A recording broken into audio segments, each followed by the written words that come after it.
Yesterday we came up with the topology for the amplifier which sets up the correct operating point as well as applies the signal and takes out the signal in the right way. Okay. But it has some shortcomings which we were trying to fix. The amplifier we had was this is the arrangement. We have a source to establish the quiescent gate source voltage. In series with that, we connect the input source, assuming that it can be connected like that. And here we have the load resistance in series with another source which is required for establishing the quiescent drain source voltage. Okay. And in our example, RS and RL were both 100 kilo ohms. The quiescent drain current was 200 microamperes and this was 23 volts or 23 volts. If you want 3 volts between drain and source, depending on the voltage that you want, you have to adjust that. Okay. If you want 4 volts, it has to be 24 volts and so on. Now, the problem with this I said was, first of all, we have two bias sources, 3 volts and 23 volts, and this is just not viable, because if every amplifier needs 2 DC sources, then we will need a very large number for the large number of amplifiers that we normally have in any modern circuit, and that's quite easy to fix. Okay, that part is easy to fix. If you want to establish both the quiescent drain source voltage and the gate source voltage using the same source, it's quite easily possible using a resistive divider.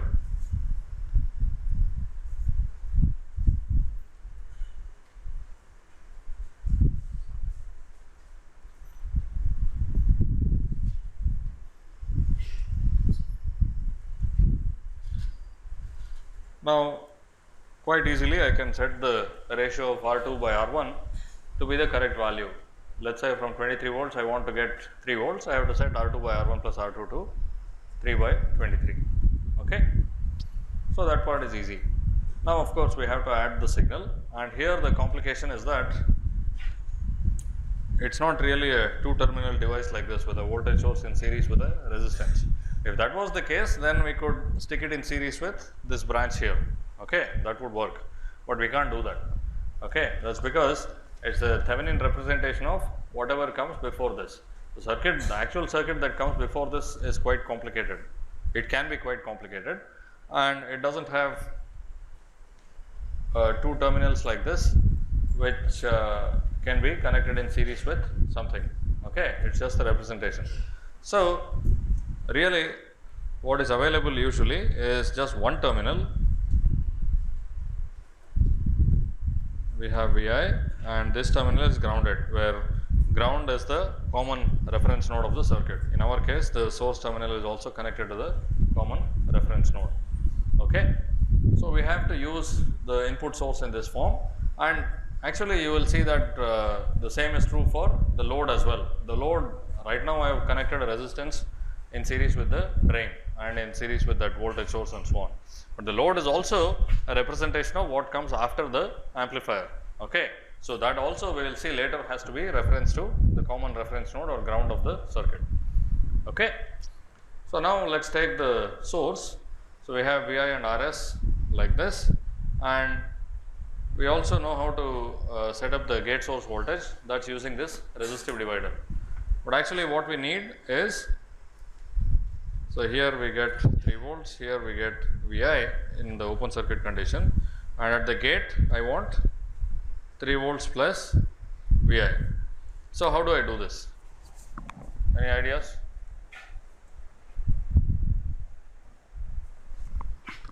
So, let us first of all go to something else.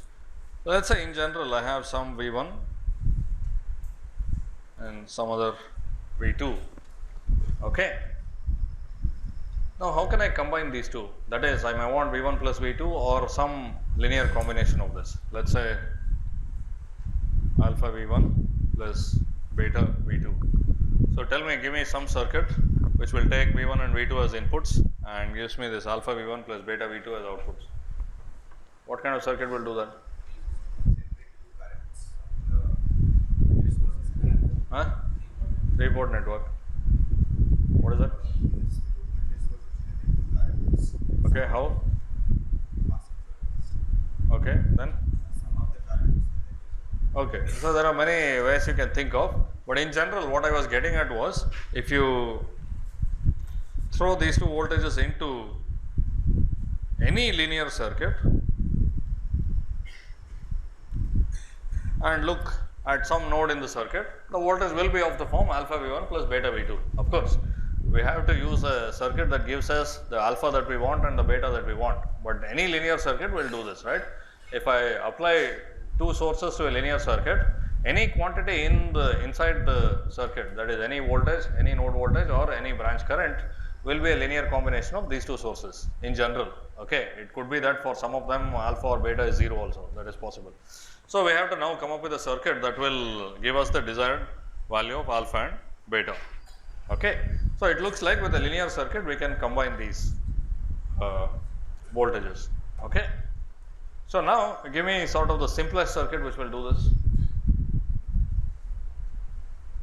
What is the simplest circuit that you can think of that gives me this linear combination? We know that in general any linear circuit will do it, but give me a simple resistor. How do I do that? So what should I do? So let me call this A where V1 is available, B where V2 is available. So tell me what to connect to what. Your idea is correct, but tell me how to set it up. Two resistors in series. Okay, where?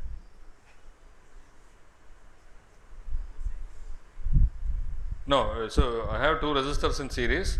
Where do I connect this to? A and B. Okay, fine.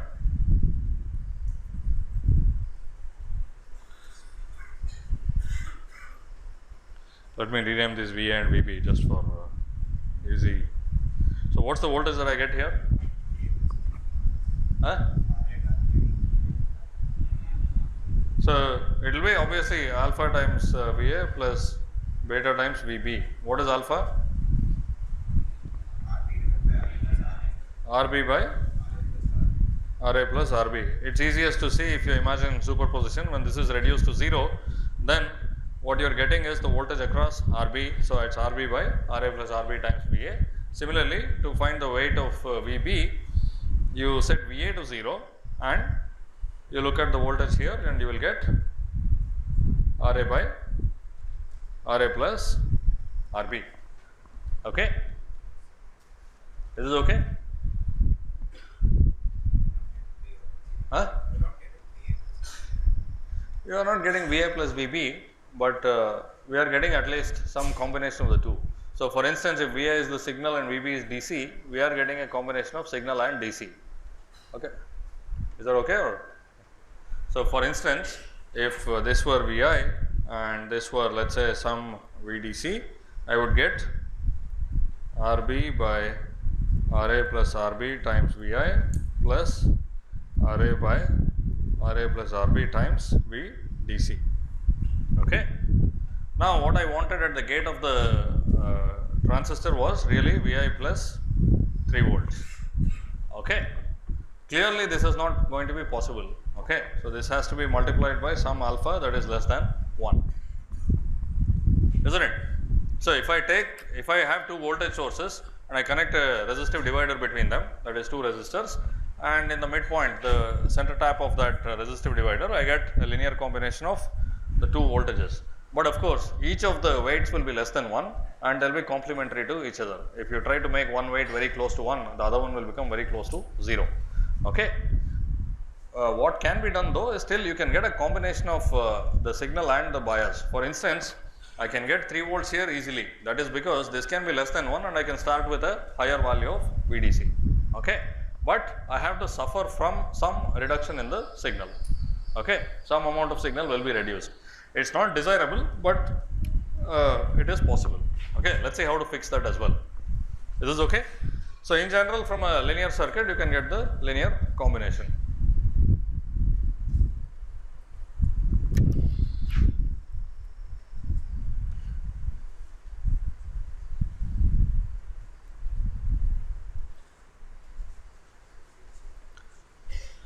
So, a resistive divider will work. Note that you can't make If you try to make this ratio very close to 1, what happens? This will be close to 0, so you have to start with a very large VDC. Okay. So, you can't go crazy and let us say, oh, I will make it 0.95, so it is almost 1, but then the other one will be 0.05. So, to get 3 volts, you have to start with 60 volts. Okay. So, again that is not a viable thing. Is this okay? So, here I am only conveying the idea that you can put the two voltages or in general two inputs into a linear circuit and get the linear combination. Okay. Now, still this has the disadvantage that I get if I start with VDC and VI, I get something smaller than VDC and smaller than VI. Okay. Why should I lose voltages, especially the signal voltage? Okay. In general, it is a bad idea to attenuate the signal. There are many occasions where the signal is quite small to begin with, and if you reduce it further, it will be even more susceptible to noise. We won't get into the details of noise and so on, but just take it from me that you do not want to be attenuating the signal before you feed it to the amplifier. Okay. The whole idea of the amplifier is to make the signal bigger so that it is discernible, right. So, if you attenuate it beforehand, then what is the point? Okay. So, now I will allow some restriction on the signal. I will say that this VI, it is not DC. Okay. So, you can imagine that it is a sinusoid of some frequency omega which is more than 0, but clearly not equal to 0. Okay. Is this fine? So, this happens many times. The operating point of course is always DC. We set up a quiescent constant VGS and constant VDS and so on, but the signal is not necessarily DC, and in fact frequently it is not. If you take a radio signal for instance, it is AC at whatever carrier frequency it is. GSM will be at 2.4 gigahertz or 1.8 or 0.9 gigahertz or something, and audio also has a minimum frequency. There is nothing below 20 hertz, right. So, you can imagine that it is a sinusoid whose frequency is definitely some positive value. Okay. So, now can you think of something which will get rid of this problem where we were having this reduction in signal? Transformer, how will that help? Yeah. So, that is okay. There are many solutions that are possible, right. Now, what you are saying is you pass the AC through a transformer and add DC to the winding on the other side or something. That is possible, but let us kind of stick to this topology, and can you modify this in a kind of minor way to get what we want? Huh? No, that is fine. That's no, I do not want to do that right now. Okay. You are saying that I can compensate for this decrease by increasing the gain of the amplifier, but like I said, I do not want to reduce the signal before even it is fed to the amplifier. Okay. So, just make a very minor modification of this circuit. What is that? Yeah, you had many ideas yesterday. What can I do? I mean, can I use, I am using a resistive divider, very, very minor modification. Capacitive divider, that I told you yesterday won't work, right. What is it that when we have sinusoidal signals, like how do we analyze circuits? What is it that we use? Phasors, okay, and then that's all. Okay, all I have to do is, I mean,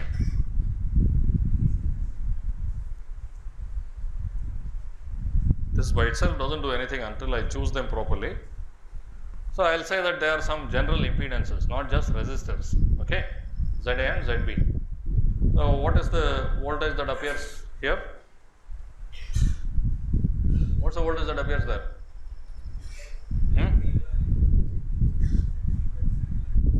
Same thing, exactly. Yeah. So, the point is that both of these are frequency dependent. Okay.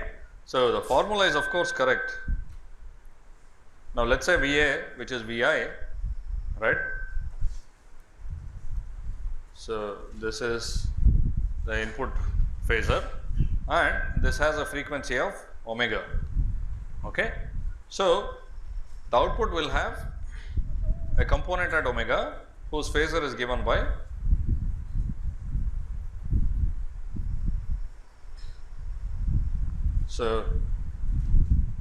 input Vi is at omega. So, let me say it is Vp cos omega t or something. So, here if I call this the output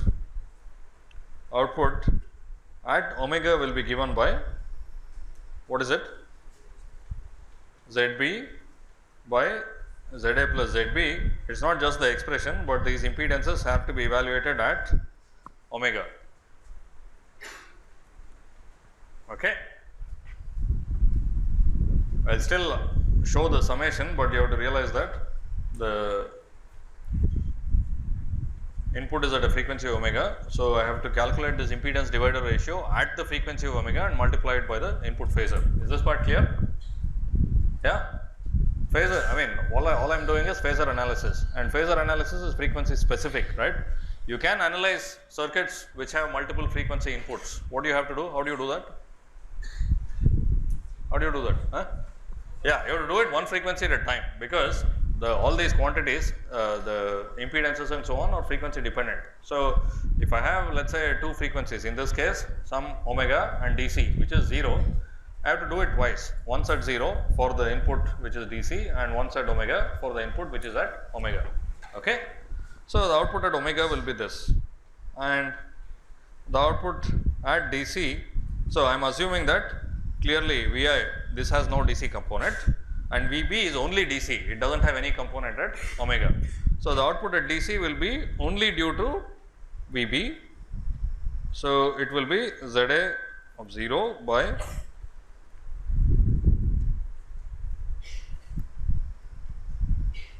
V DC. Okay. Is this part fine? All I do is I evaluate what happens at DC. And first of all, what is this business of, what does this expression mean? The output is this, which is a complex number. What does it mean? Phase shifted? Yeah, that is right. So, if the input is Vp cos omega t, what is the output?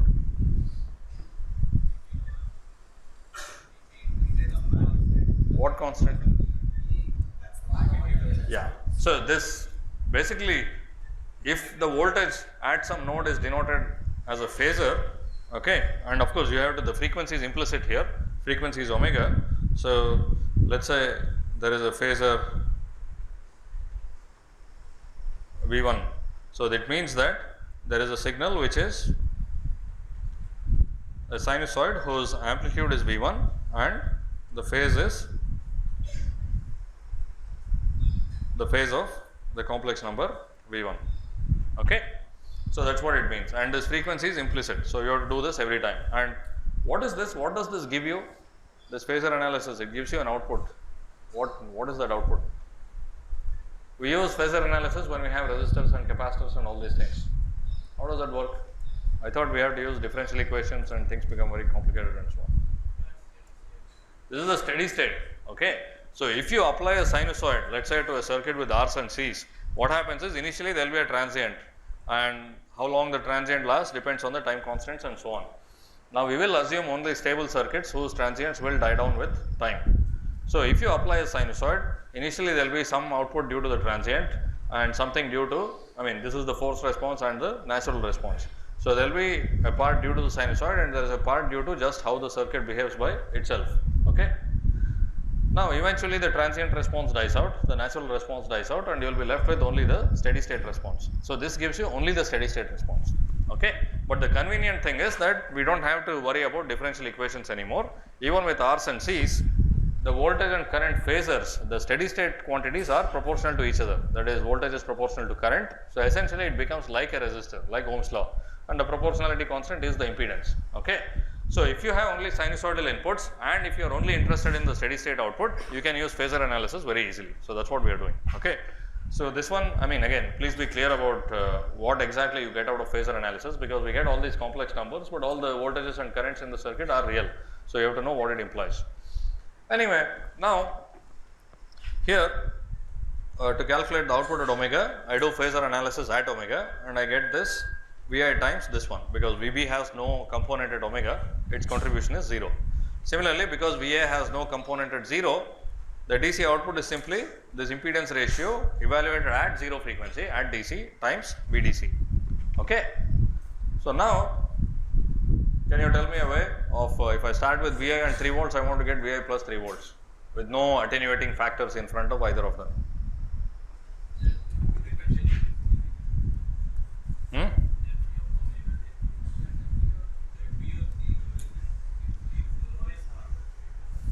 Zb of omega should tend to infinity. Okay.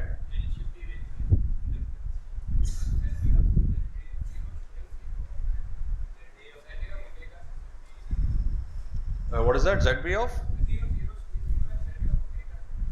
Okay. Z of omega should be 0. Yeah. Actually, both will work, right? So, essentially, the choice that he is giving is Z of omega should be approximately 0. Then clearly this becomes unity, right? And then what was that? Zb of 0 should be approximately 0. Okay. What were you suggesting? Zb of omega tends to infinity. Okay. And okay, that's fine. And then for DC? No, what? I mean, tell me the condition in terms of these things.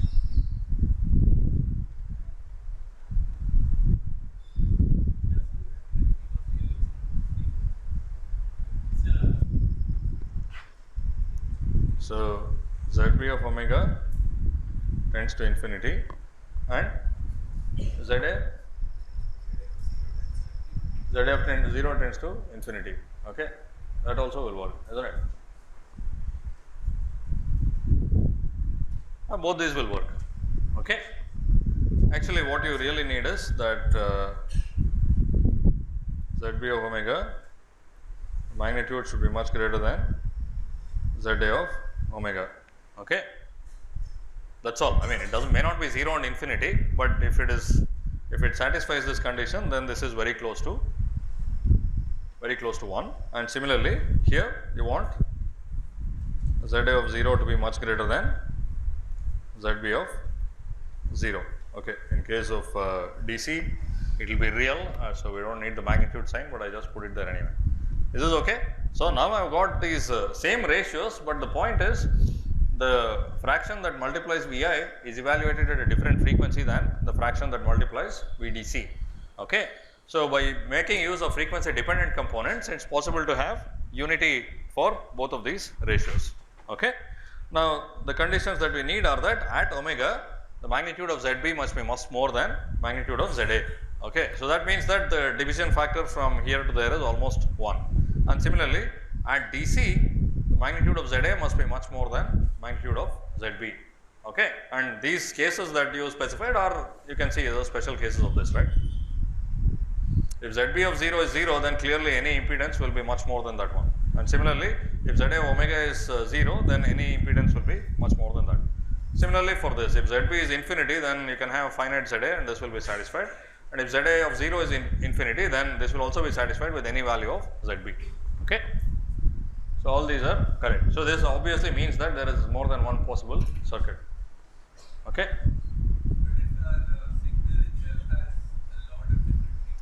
Yeah. So, let us see what to do. Okay. Let us first synthesize the circuit, and yeah, it is actually a reasonable condition, right. It is not that signal will be a single frequency sinusoid, that will be quite uninteresting. Audio has, let us say, 20 hertz to 20 kilohertz and so on. So, there is a range of frequencies. So, we will see what to do in that case. Any questions about this? A linear circuit gives you a linear combination, and if you just use resistors, then you get attenuation, that is scaling down of both signals Vi and Vdc, that we do not want to have. Under the constraint that the input signal is not at DC, we have some freedom. We can make use of frequency dependent components to have no attenuation, that is no reduction in either signal. Okay. Yeah, it will, of course. Then you can't use this, right? Because if Vi had DC component, I had to evaluate this also at 0. Then this will simply be complementary to that. If you make one of them 1, the other one will become 0.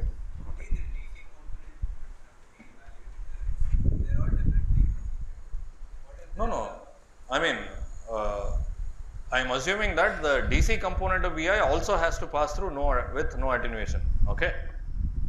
And okay, yeah, one more thing is, I mean, just like you asked, if the input has a band of frequencies, I would like the entire band to be have the same ratio, okay. Otherwise, you are kind of distorting the signal in some way, right. That is, if the input signal has audio, let us say from low frequencies to high frequencies, for our purposes now, we want all frequencies to be attenuated by the same constant number, okay. We do not want any emphasis, like we do not want to emphasize the treble or bass or something like that, okay. So, that may be a function for a different circuit, but not for us now.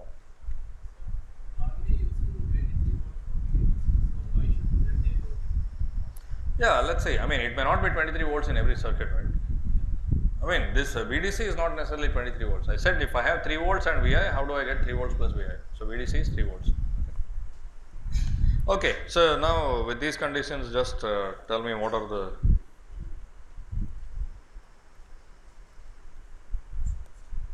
possible circuits.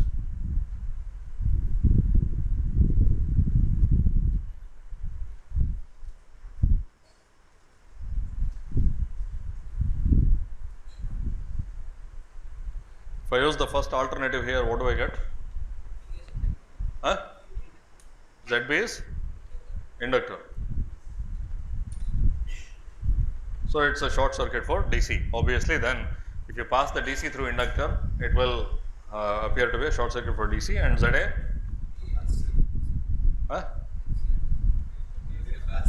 It will be a capacitor. I mean, I am just using the constraint that you gave, right. If ZA of omega is 0, this should be a capacitor. I mean, it will not be exactly 0, it will tend to 0 if the capacitor is very large, okay. So, what other possibilities do we have?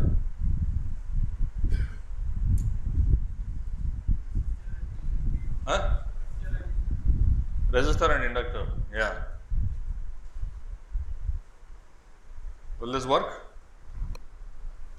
We have not evaluated the values of the components yet, but can this work? It appears so, right, because ZB of omega can be much more than ZA of omega, and ZB of 0 is anyway 0. So, this will also work. What else do we have? What other possibilities do we have? What's that? Okay. So, again, resonance, there is a problem that it works only for that frequency. We want it to work for a band of frequencies. Okay. Then, what else do we have? Capacitor and resistor. Okay.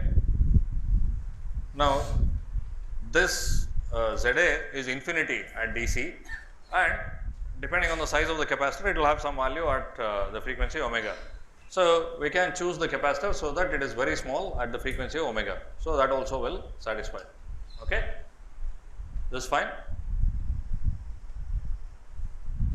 So, essentially ZB should be like a short circuit for DC and open circuit for at the frequency omega, and ZA should be the opposite. ZA should be a short circuit at the frequency omega and open circuit at DC. But of course, the real condition you need is this.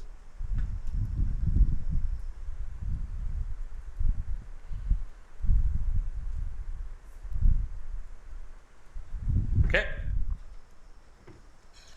So, we have to choose the components. All these can be used and they are used at various times, but which is the circuit that we would prefer?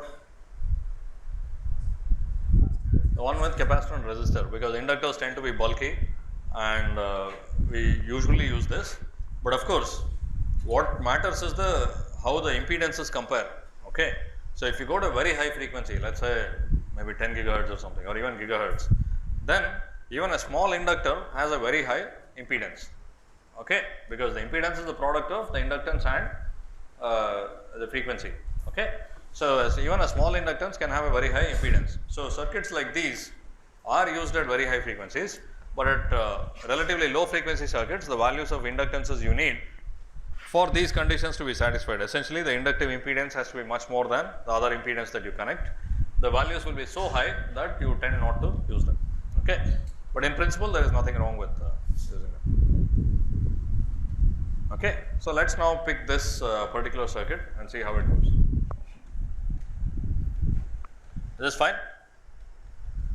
All I did was to make the resistive divider, I turned it into an impedance divider. So, the ratios depend on frequencies. Now, because we have signals at two different, we have summing two voltages at different frequencies, Vi at a frequency of omega and VDC at a frequency of 0, these ratios will not be complementary. Okay.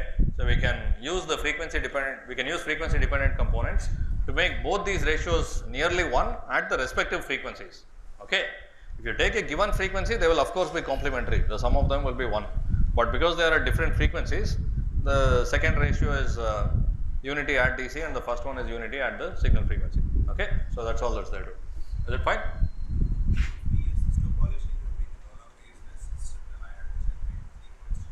No, we can, we will see. So, now strategy to get, I will write this frequency omega, after that I will omit this.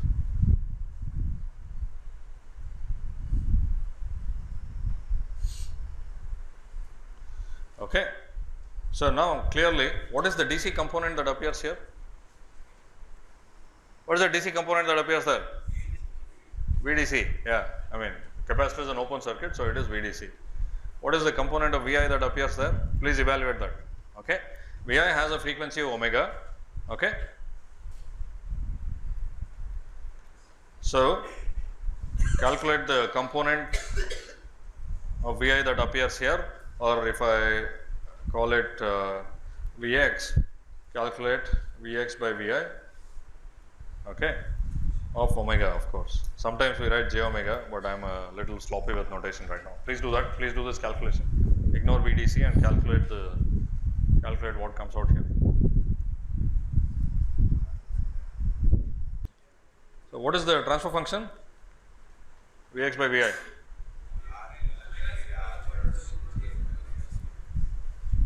J omega Cr by 1 plus j omega Cr. Okay. And the magnitude of this is omega Cr square by 1 plus omega Cr squared, and the phase of this is, sorry, yeah, this is the magnitude square, sorry, the magnitude of that is that divided by the square root of that. Okay. The angle is, what is the angle of the numerator? Pi by 2, and what is the angle of the denominator? Tan inverse omega Cr. Are you all familiar with what Bode plot is? You are? Okay, what is it? What do you plot versus what? Yeah, but how do you plot it?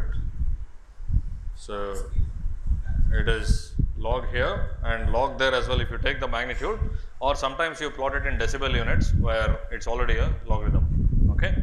So, let us say I do that.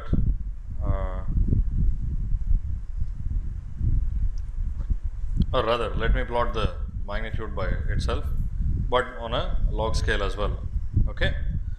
So, how do you sketch anything? You look at some extreme values. What is the value of this at DC? 0. So, how does it appear on the plot? Yeah, it does not show up on the plot because it is a log plot. The DC value and 0 are not there at all. What is the value at very high frequencies? 1, obviously, right. So, at some very high frequencies it is 1. Now, where is the transition point? 1 over 1 by RC, 1 by Cr. Okay. What happens below that? What does this plot look like? It's a straight line. Essentially, at omega, when omega Cr is much smaller than 1, in the denominator you can neglect this part and you just have omega Cr. Okay. So, the magnitude is directly proportional to frequency. Okay. And in a log scale that appears like a straight line. In the asymptotic plot, that is what it looks like. Okay. And this rise, it is usually referred to as plus 20 dB per decade. What it means is that for every factor of 10 increase in frequency, the magnitude also increases by a factor of 10, which corresponds to 20 dB in decibel units. Okay. And when you draw the asymptotic plot, you just draw these straight line segments, but of course, you are aware that here it does something like that. and at this point, what is the magnitude? Yeah, it's minus 3 dB or 1 over square root of 2. Okay.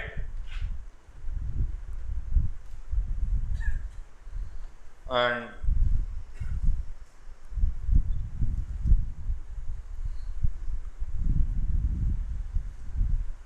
now, what is the phase at very low frequencies? Pi by 2. What is the phase at 1 by RC? Pi by 4, and at very high frequencies 0. So, it does something like that, and on when the x axis is log, this plot is actually symmetrical, it looks symmetrical. Okay. And when you draw the Bode plot, I think you are aware of this, when you draw it with straight line segments, what you do is, this is called the break point, right, this 1 over RC. So, you approximate it by a straight line for a factor of 10 below the break point and factor of 10 above the break point. So, you can imagine that it consists of these straight line segments. It is not very important, but that is an approximation that you can also make. Okay. Is this fine? So, please sketch the plots roughly to scale. It should look like, should at least roughly look like what you would get if you plotted it exactly. Okay. In MATLAB or some other tool. Okay, now that we have analyzed this, so what? What should we do with this? Huh? What should we do with this? It gives the frequency response, that's fine. So, what does it mean for our design? The whole point is for us to choose the component values, right? Okay. So, maybe, I mean, first of all, let me now call this omega naught, just to distinguish it from this generic frequency variable omega. So, if the input is at a frequency omega naught, where should it be on this plot? Obviously, like well above it, where the magnitude is 1 and the phase is 0. Okay. So, that means that basically the signal is coming out without any change. The magnitude of the transfer function is 1, and if the phase lag is 0, then the signal is coming out exactly as it is. Okay. So, your omega naught must be somewhere over here. So, that means that you should choose your C and R such that what should happen? Give me a 1 by RC must be much less than omega naught. Okay. Is this fine? Now, if you have a range of frequencies, what will you do? Yeah, the smallest frequency is what is relevant here. Okay. If you have a range of frequencies, then obviously you want to have the range something like that, so that the smallest of those frequencies still passes through a magnitude of 1 and a phase of 0. So, it is possible. Okay. Now, for the other networks, you can go and evaluate yourselves when you have L and C or L and R. You can do a similar, you can carry out a similar exercise and make sure that you satisfy some condition. You will get some condition. Okay. Is this fine? Now, there are many ways of expressing this.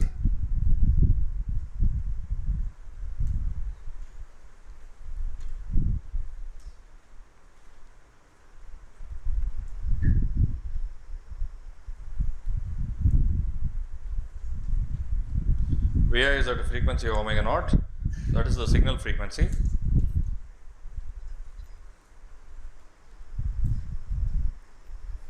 Okay.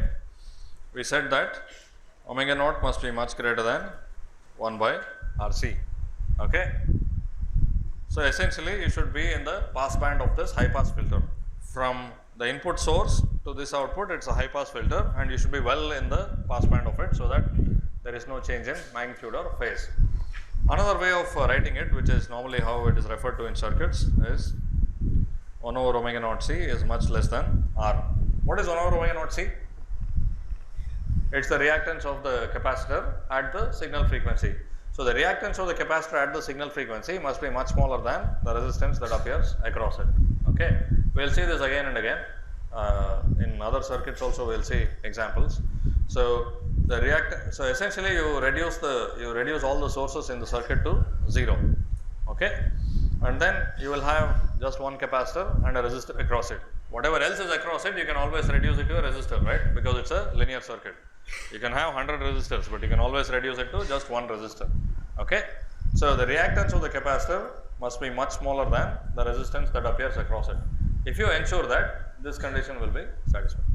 Okay? Because we will use it for various purposes, not just for adding the input and DC. Okay? So, now how do we do this in our circuit?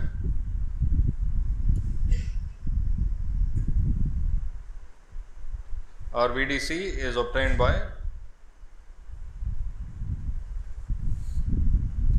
the combination of this VDD and the resistive divider. Okay. So, this combination of VDD and the resistive divider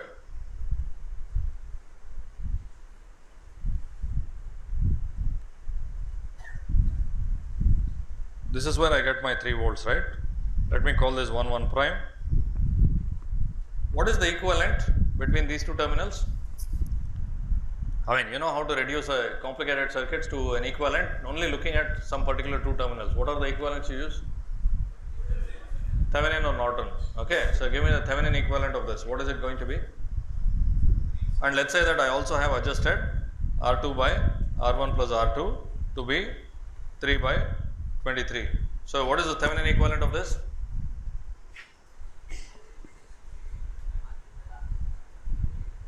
Yeah, what is the voltage source value? Yeah, in general, the voltage source is the open circuit voltage that appears here, which is VDD times R2 by R2 plus R1. So, I will have 3 volts. Okay. And in series with that, what will I have? R1 parallel R2. Okay. So, now we have this picture where I combine Vi with some VDC. Okay. And I have this where I have biased the transistor and I have to add Vi to it. Okay. So, now tell me what should I do? If I have Vi, and for simplicity for now I will omit the internal resistance Rs. Okay. So, what should I do? Just do what is in the circuit on the left side. What should I do? Yeah. So, this is the picture I want to get, right.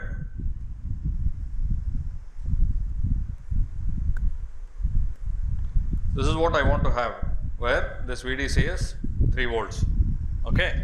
So, in my circuit, how do I generate the gate source bias? It is